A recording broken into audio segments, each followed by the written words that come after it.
दोस्तों, कैसा लगता है जब हम हेल्थ इंश्योरेंस पॉलिसी होने के बाद ये उम्मीद लगा कर बैठे रहते हैं कि हम हेल्थ क्लेम के लिए अप्लाई करेंगे और हमारा जितना भी हॉस्पिटल में खर्चा हुआ है वो हमें पूरा मिल जाएगा। लेकिन इसकी जगह इंश्योरेंस कंपनी से हमारा हेल्थ क्लेम रिजेक्ट होके आता है या किसी भी रीज़न के अंडर वो उसे रिजेक्ट करते हैं जिसके बारे में हम जानते नहीं हैं। तो कैसा महसूस होता है इस चीज़ को मुझसे बेहतर और कोई नहीं जानता है। ये मेरी अपनी फैमिली का एक्सपीरियंस मैं आज आपके साथ शेयर करूंगी। नमस्कार दोस्तों, मेरा नाम है डॉक्टर अंजलि बैरागी और आज मैं आपसे शेयर करूंगी कि जब एक हेल्थ इंश्योरेंस कंपनी आपकी पॉलिसी होने के बाद भी आपके क्लेम को रिजेक्ट कर दे तो उसे आप दोबारा अप्रूव कैसे करवा सकते हैं और कैसे अपना जितना भी हॉस्पिटलाइजेशन का एक्सपेंसेस है या जो भी खर्चे हैं वो आप इंश्योरेंस कंपनी से ले सकते हैं। तो शुरू करते हैं। दोस्तों, शुरू करने से पहले मेरी आपसे एक रिक्वेस्ट है, अगर आप हमारे चैनल पे नए हैं तो इसे सब्सक्राइब ज़रूर कर दें और साथ ही बेल आइकन ज़रूर प्रेस करें ताकि मैं अगली बार जब भी कोई आप लोगों के लिए हेल्पफुल वीडियो बनाऊं तो वो उसका नोटिफिकेशन आपको जल्दी से मिल जाए। मैंने मेरे पेरेंट्स के लिए हेल्थ इंश्योरेंस कंपनी का नाम मैं मेंशन नहीं करूँगी, का हेल्थ इंश्योरेंस पॉलिसी ली। उसमें मेरी मम्मी की प्री एग्जिस्टिंग डिसीजेज जो भी थी वो मैंने पहले से मेंशन कर दी थी। At the time of Inception, जिस दिन से हमारी पॉलिसी की डेट स्टार्ट होती है उस डेट को हम इंसेप्शन कहते हैं। तो at the time of policy Inception मैंने सारी प्री एग्जिस्टिंग डिसीजेस डिक्लेयर कर दी थी, मेरे पेरेंट्स की दोनों की। उसके 2 साल बाद मेरी मम्मी का टोटल नी रिप्लेसमेंट सर्जरी होना था। हमने हमारे पास इंश्योरेंस था ही, हम बेफिक्र थे, तो हमने नॉन कैशलेस नहीं करना चाहते थे, हम कैशलेस करना चाहते थे कि हॉस्पिटलाइजेशन में रहे, हम पैसे भी नहीं दे और तुरंत हॉस्पिटल के थ्रू ही डायरेक्ट इंश्योरेंस कंपनी से कांटेक्ट होके सारा जितना भी एक्सपेंसेस है वो इंश्योरेंस कंपनी बेयर कर ले। हमने उसके लिए अप्लाई किया। उसके पहले कुछ दिन का टाइम पीरियड होता है जब आप अप्लाई करते हैं, फिर इंश्योरेंस कंपनी आपको रिप्लाई देती है, एक्सेप्टेंस लेटर देती है, ऑथराइजेशन लेटर देती है कि आपने जिस भी क्लेम के लिए अप्लाई किया है ये इतने इतने दिन तक वैलिड है और आपका क्लेम अप्रूव हुआ है या रिजेक्ट हुआ है। तो जब हमने मेरी मम्मी का क्लेम के लिए अप्लाई किया तो कुछ ही दिनों में उनका रिप्लाई आया और मेरी मम्मी का क्लेम उन्होंने रिजेक्ट कर दिया। तो फ्रेंड्स, जब मैंने इंश्योरेंस कंपनी का जो रिप्लाई आया था क्लेम रिजेक्शन के उसमें, तो जब मैंने वो रिप्लाई देखा तो उन्होंने रिप्लाई में ये मेंशन किया था कि जो मेरी मम्मी की प्री एग्जिस्टिंग डिसीज़ है उसके चलते उन्होंने वो क्लेम रिजेक्ट किया है। और उनका क्लॉज ये था कि हमने जब पॉलिसी ली थी तब हमने ये डिक्लेयर नहीं किया कि उन्हें पहले से कोई बीमारी है।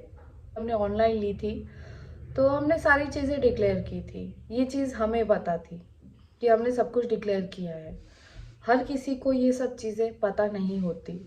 सपोज वो प्री एग्जिस्टिंग की जगह पीडी ही लिख देते हैं तो बहुत सारे लोग इन चीज़ों को समझ नहीं पाते हैं कि ये क्या लिखा है, किस लिए लिखा है, किस चीज़ के अंदर हमारा क्लेम रिजेक्ट हुआ है, और लोग उस चीज़ को छोड़ देते हैं और पूरा खर्चा खुद उठाते हैं, जबकि उन्होंने एक अच्छी खासी मोटी प्रीमियम भर के हेल्थ इंश्योरेंस ले रखा है। वो उस चीज़ का फ़ायदा नहीं ले पाते। एक बार अगर उन्होंने उस क्वेरी पे या जो भी उन्होंने जिस रीज़न के अंडर उनका क्लेम डिनाइड हुआ है उसका रिप्लाई करते हैं, वापस से अगर कंपनी डिनाइड कर देती है तो लोग हिम्मत हार जाते हैं और कोई रिप्लाई नहीं करते हैं। अल्टीमेटली फ़ायदा किसका होता है? इंश्योरेंस कंपनी का। और नुकसान किसका होता है? जिसने भी प्रीमियम भरी है, जो भी पॉलिसी होल्डर है, उसका बहुत बड़ा नुकसान होता है, क्योंकि उसने जिस चीज़ के लिए हेल्थ इंश्योरेंस पॉलिसी ली है उसे उस चीज़ का कोई बेनिफिट नहीं मिलता है। बहुत सारे लोगों को मेल्स में क्या लिखा होता है, क्या ईमेल करना होता है, क्या रिप्लाई करना होता है, कौन कौन से डॉक्यूमेंट्स देना होते हैं, कुछ भी पता नहीं होता है। तो ऐसे केस में लोग उस क्लेम को छोड़ देते हैं और अपने ही खर्चे से सारा ट्रीटमेंट करवाते हैं। अब मेरे केस की बात करूँ दोस्तों, मुझे सब कुछ पहले से पता था, मैं इस फील्ड के बारे में जानती थी, मैंने इस फील्ड में काम किया है। तो मैंने उस इंश्योरेंस कंपनी को डायरेक्ट मेल किया, जो भी उनकी कस्टमर सपोर्ट ईमेल आईडी थी उस पर मैंने मेल किया। प्लस मैंने वो अटैचमेंट्स लगाए जिस पर मैंने मेरी मम्मी की सारी प्री एग्जिस्टिंग डिसीजेज जो भी थी सब डिटेल में एक्सप्लेन करके बताई थी। जब मैंने पॉलिसी ली थी तो वो सारी चीज़ें डिक्लेयर्ड थी, तो उस बेसिस पे तो मेरी मम्मी का क्लेम जो था वो रिजेक्ट नहीं हो सकता था। उन्होंने मेरे मेल का रिप्लाई किया और उन्होंने मेरे पूरे जो भी प्रोसेस मैंने किया उसके थ्रू मेरी मम्मी का क्लेम अप्रूव हुआ। मेरी मम्मी का टोटल नी रिप्लेसमेंट सर्जरी हुआ और ऑलमोस्ट 5 lakhs का पूरा एक्सपेंसेस जो भी था वो इंश्योरेंस कंपनी ने उठाया। हमें घर से जो भी मिनिमम अमाउंट लगना था वो लगा, वो लगता ही है। आप 100% इंश्योरेंस से कभी नहीं मिलता है, वो चीज़ है। बट हाँ, आप जो मैक्सिमम अमाउंट जो आप खर्च करते हैं वो आपको इंश्योरेंस कंपनी से मिलता है और वो आपका हक है, क्योंकि आपने प्रीमियम भरी है, आपने पॉलिसी उसी चीज़ के लिए ली है। तो दोस्तों, ये तो मेरा अपना रीज़न था। ऐसे और भी कई रीजंस होते हैं जिसके चलते इंश्योरेंस कंपनीज आपके हेल्थ इंश्योरेंस का जो भी आपने क्लेम किया है उसको रिजेक्ट कर देती है। बहुत सारे क्लॉज के अंडर रिजेक्ट कर देती है जो हम आम नागरिक नहीं समझते हैं।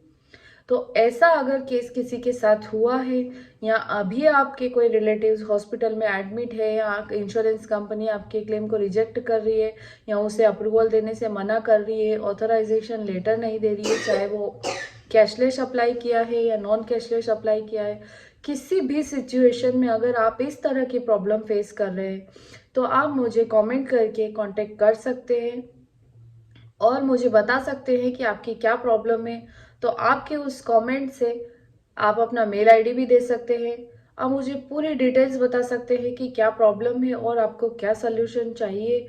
मैं आपके लिए हमेशा इस चीज़ पर रेडी हूँ कि मैं आपकी इस काम में मदद कर पाऊँ। आशा करती हूँ कि आज का ये वीडियो आपको अच्छा लगा होगा और अगर अच्छा लगा हो तो इसे लाइक करें, अपने फैमिली एंड फ्रेंड्स में ज़्यादा से ज़्यादा शेयर करें ताकि वो भी इस चीज़ से जागरूक हो पाए और अगर उन्हें मेरी हेल्प की ज़रूरत हो तो मैं उनकी भी हेल्प कर पाऊँ। हेल्थ इंश्योरेंस से रिलेटेड जो भी उनके इश्यूज़ हो, क्वेरीज हो या जो भी प्रॉब्लम आ रही हो उसके रिगार्डिंग में उनकी हेल्प कर पाऊँ। और इस वीडियो को लाइक करें और चैनल को सब्सक्राइब करना ना भूलें और फ्रेंड्स चैनल से जुड़े रहें। नेक्स्ट वीडियो बहुत ही बेहतरीन होने वाला है। मैं लेकर आ रही हूँ हार्ट अटैक से जुड़ी हुई सारी जानकारी।